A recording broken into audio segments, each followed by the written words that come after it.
In 2016, the Canadian Observatory on Homelessness did the largest survey on youth homelessness to date.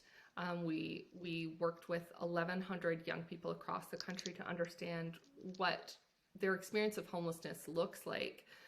And we had some really important findings about what it means to be on the street. First of all, many young people obviously report huge increases in health challenges that they're facing.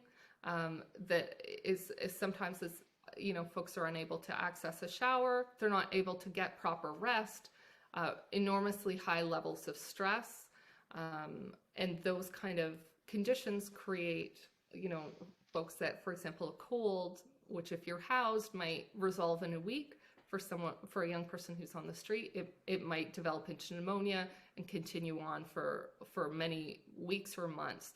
So the kind of chronic health conditions that many young people experience on the streets is really well documented, including from just health conditions that could have been small, but because you don't have access to clean water to rest, become exacerbated. So this is a huge, huge challenge.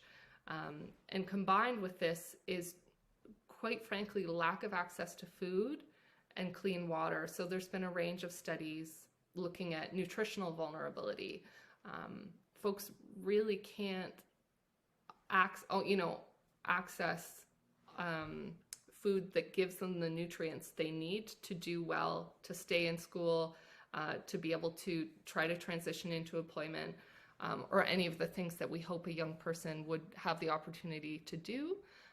And that's been shown to be true whether young people are on the streets and not accessing shelters or charity services, or even if they are, there just isn't the nutrients there for them to do well. And when we surveyed young people, 30% actually said they don't have access to clean drinking water on a daily basis.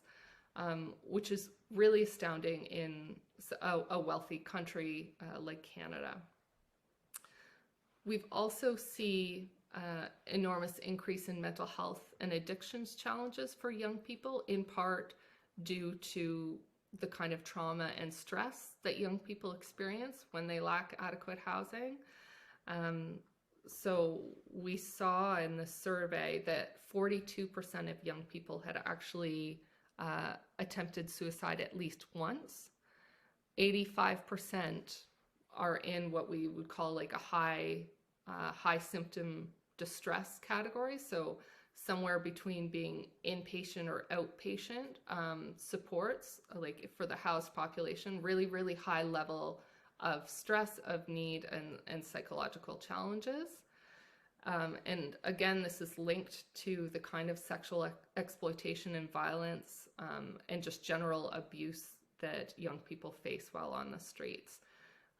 There's kind of a narrative around youth homelessness that, or there can be a public perception that young people, this is a group that's more likely to commit crime, for example. What we know actually is this is a group that's much more likely to be a victim of a crime. And much more likely to be a victim of a violent crime. So this survey, we found that young people across the country over the last year, 63% had been the victim of a violent crime in the last year.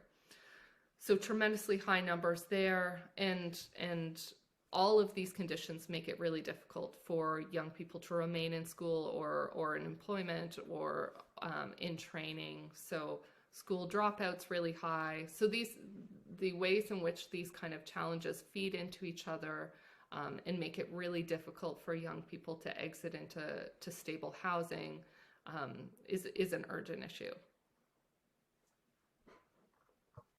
Those high numbers are so disturbing, right? Like